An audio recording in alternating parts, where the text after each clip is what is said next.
Assalamualaikum warahmatullahi wabarakatuh. Tonton Fahriza Nora Official. Subscribe, like, share, and comment. Assalamualaikum warahmatullahi wabarakatuh.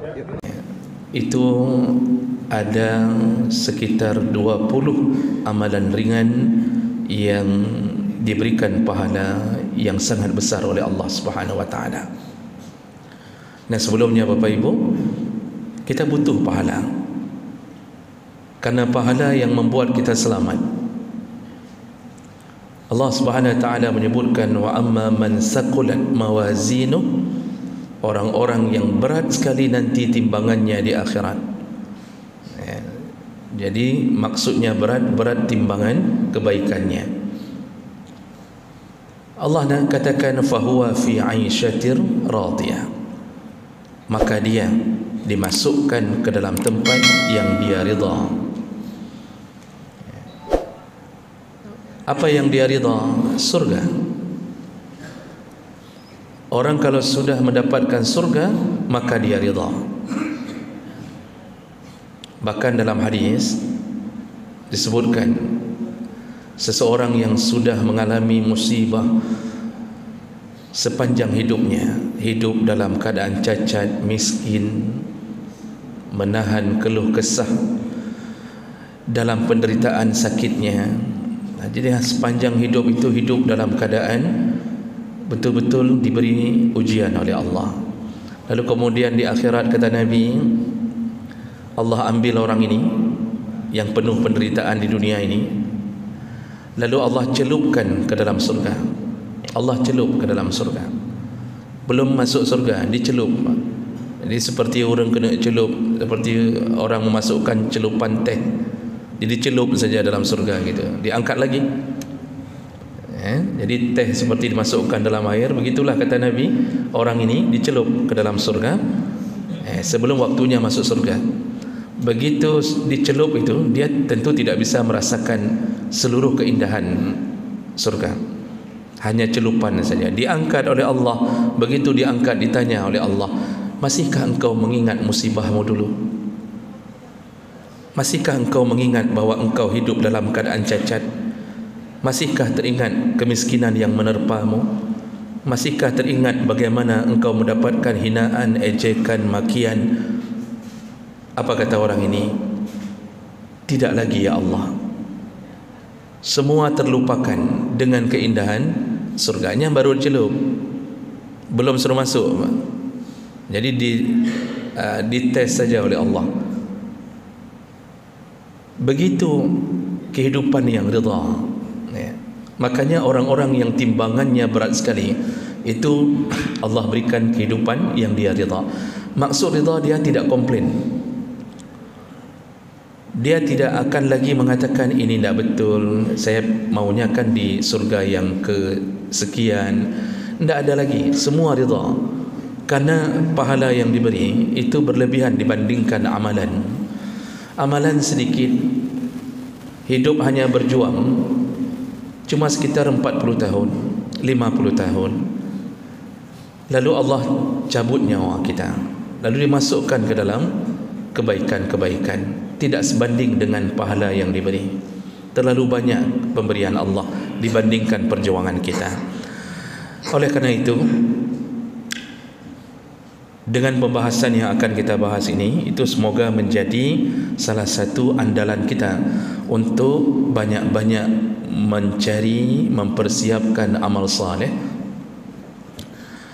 Dan yang ringan itu kalau bisa disikat habis, Pak. Kira-kira begitu bahasa kita. Amalan-amalan ringan itu kalau bisa jangan ditinggalkan. Karena ringan lakukannya, tetapi Masya Allah diberi pahala yang melimpah ruah. Dan pahala itulah yang menolong kita nanti. Nah, apa dia? Kita bahas yang pertama. Yang pertama yaitu amalan yang ringan dan diberikan pahala yang luar biasa besarnya, yaitu orang-orang yang menyempatkan dalam doanya, yaitu mendoakan saudara-saudaranya yang mukmin dalam keadaan mereka tidak tahu bahawa sedang didoakan.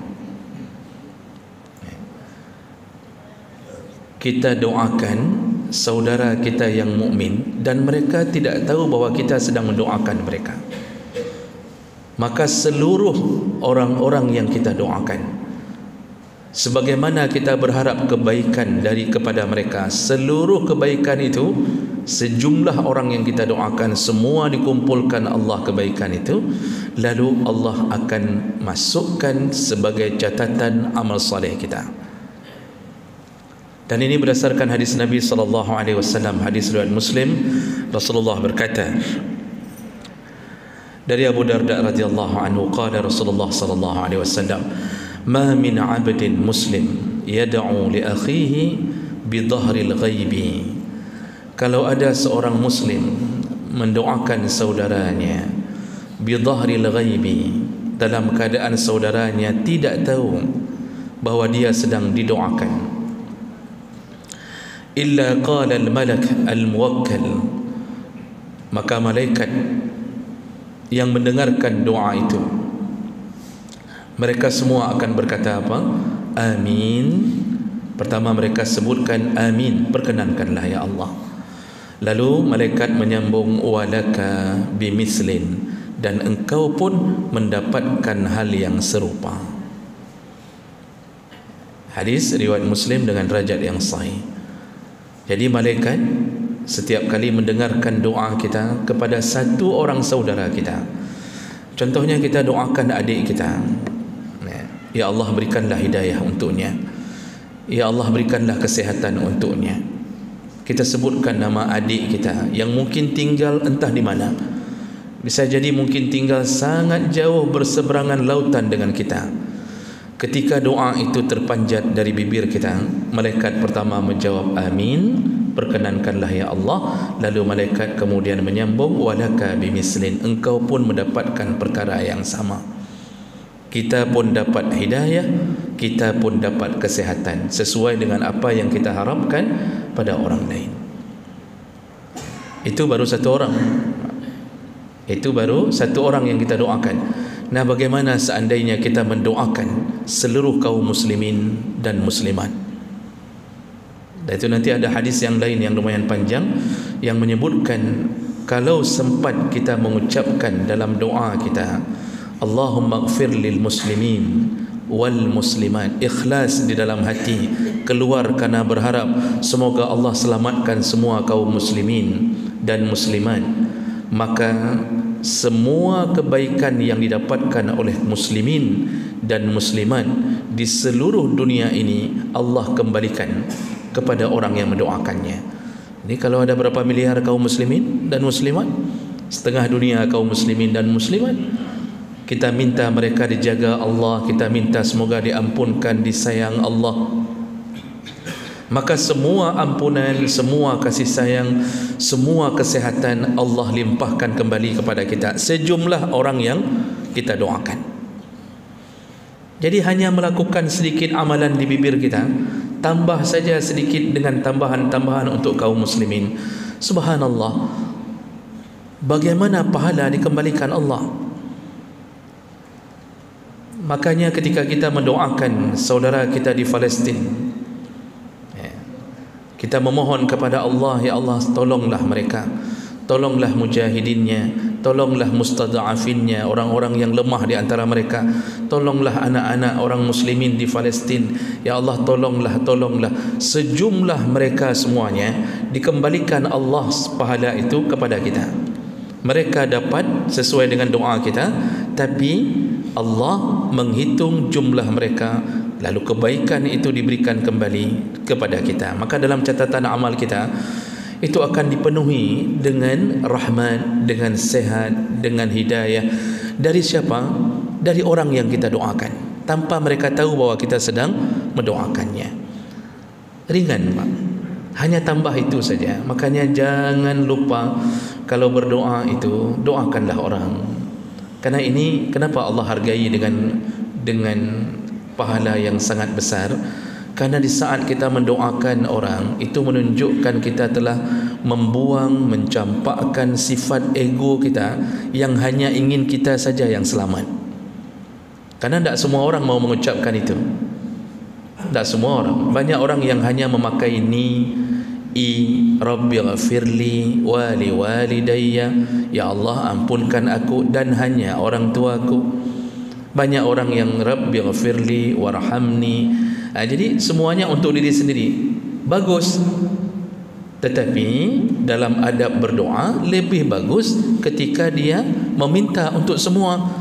Ya Allah ampunkanlah kami, maka dirubah menjadi Rabbana ighfir lana warhamna. Itu lebih baik, kecuali dalam salat. Kalau dalam salat itu ikuti seperti tuntunannya salat Nabi. Jadi misal duduk di antara dua sujud, memang Nabi yang mengajarkan doa Rabbi ighfirli. Tapi kalau doa-doa setelah salat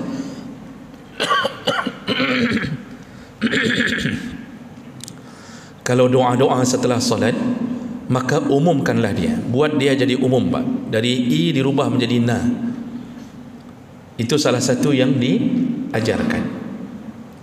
Jadi apapun yang kita doakan, apapun, makanya Allah mengajarkan Rabbana atina fid dunya hasanah. Ya Allah berikanlah kami. Kami siapa? Sedangkan kita yang berdoa ini sendiri, kami siapa? Kami kaum muslimin, kami kaum mukminin. Berikanlah kebaikan di dunia.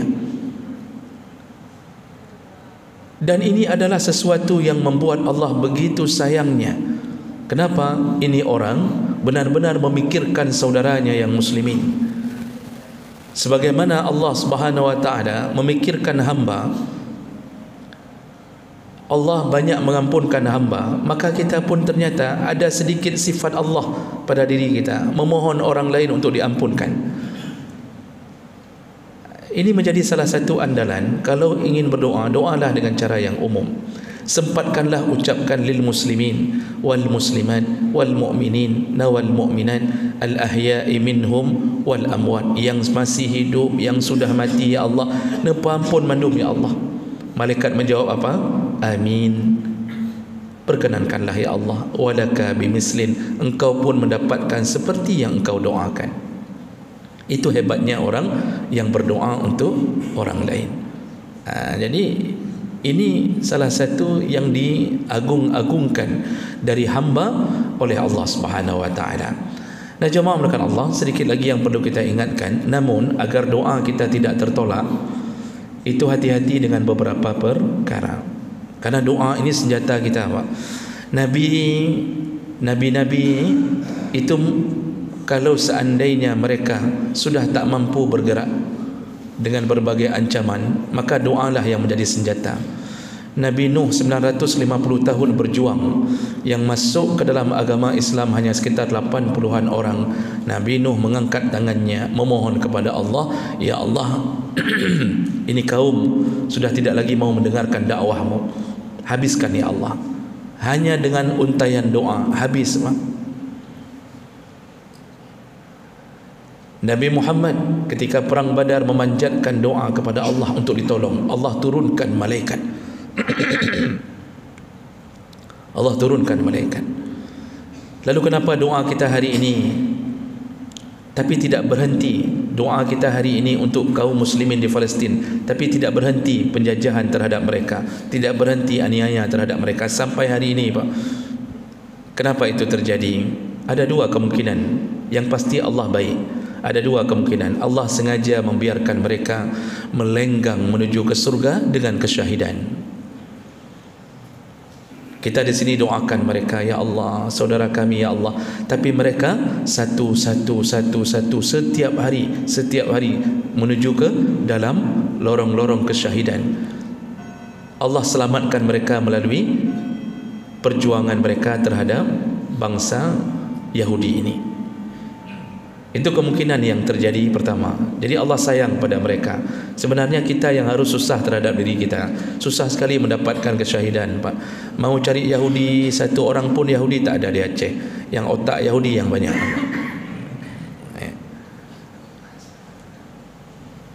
Yang kedua kemungkinannya adalah bisa jadi doa kita depending Allah. Depending Allah agar kita mendapatkan banyak kesabaran dan terus berdoa. Jadi Allah menunggu kita, teruskanlah sampai engkau kutumpuk-tumpuk semua doamu. Karena salah satu kelebihan doa, kalau tidak dikabulkan di dunia, Allah buka celengannya di akhirat. Nanti di sana dibuka celengan doa, inilah doamu yang dulu di dunia tidak aku sampaikan hajatmu. Selamat kita di akhirat karena banyaknya doa. Jadi kalau berdoa itu yang intinya adalah jangan sampai tertolak. Caranya bagaimana, Pak? Yang pertama, jangan sampai makan haram. Karena kita sudah bahas salah satu yang penyebab doa tertolak adalah dalam tubuh kita ada aliran makanan haram. Baju yang kita pakai beli dengan gaji haram, tak masuk kantor, tapi kemudian kita mengambil gaji penuh. Amanah tidak lakukan, itu uangnya halal tetapi prosesnya haram, yang membuat doa tertolak. Jadi apapun jangan sentuh yang haram, baik zatnya maupun prosesnya. Yang kedua, sebutlah dulu nama Allah. Nabi mengatakan kalau engkau ingin diterima doamu, pujilah Allah lebih dahulu. Puji dulu Allah. Jadi jangan langsung minta Rabbi ighfirli atau Rabbana ighfir lana, jangan. Puji dulu Allah. Alhamdulillah. Apa saja, apa saja, puji sepenuh-penuh puji. Allah tidak butuh pujian kita, tapi Allah ingin tahu bahawa kita tahu diri kita hamba dan Tuhan kita Allah. Lalu yang kedua apa kata Nabi? Sebutlah, bersalawatlah dengan namaku. Jadi doa itu diterima kalau ucapkan dulu mukaddimahnya, puji Allah lalu salawat pada Nabi. Ini dua perkara. Maka dalam semua perkara itu sebut dulu Allah lalu baru sebut Nabi. Termasuk dalam kita memanjatkan puji-pujian, puji dulu Allah baru puji Nabi. Jadi baik terbalik. Jangan sampai kecintaan kita pada Nabi membuat kita tak sadar bahawa kita telah membuat Nabi berada di atas Allah. Salah satunya apa contohnya? Zikir setelah salat. Itu setelah istighfar. Dalam hadis riwayat Muslim, Nabi setelah istighfar ucap apa? Allahumma antas salam. Silakan cek hadisnya. Setelah astaghfirullah, boleh astaghfirullahalazim alladzi la ilaha illa, seterusnya. Setelah itu Nabi ucap apa? Allahumma antas salam. Silakan cek hadis sahih dan tidak ada bantahan. Para ulama tidak ada yang bantah. Buka kitab Al-Azkar punya Imam Nawawi. Bagaimana Imam Nawawi menyebutkan tata cara berdoa? Puji Allah dulu. Istighfar itu mohon ampun supaya kita yang salah-salah dalam salat diampunkan, yang kurang-kurang diampunkan. Setelah itu pujilah Allah. Habis puji Allah semuanya, itu kan puji Allah semua itu, Allahumma antas salam, lalu sebut zikir, sebut nama Allah subhanallah 33 kali, terus semuanya, barulah bersalawat. Saya tak tahu dari mana asal usulnya, setelah istighfar langsung salawat. Setelah itu baru sebut Allah. Yang Tuhan tahu Muhammad atau Allah. Yang Tuhan Allah. Nabi itu utusan Allah, bukan pun partnernya. Bukan partner itu, bukan partner Allah, nyan utusan Allah. Ya, pakan roh takkan Nabi ilai baru takkan Allah. Ya. Yang istighfar pertama memang itu namanya memohon ampun dulu. Lalu pujilah Allah, baru salawat. Ya. Ini sudah kebiasaan, di mana-mana salawat dulu, baru puji Allah. Ini saya tak tahu dari mana asal usulnya. Tanya sama orang yang melakukannya. Ya, sepanjang yang kami pelajari, Allah duluan, karena Allah Tuhan kita, baru sebut Nabinya.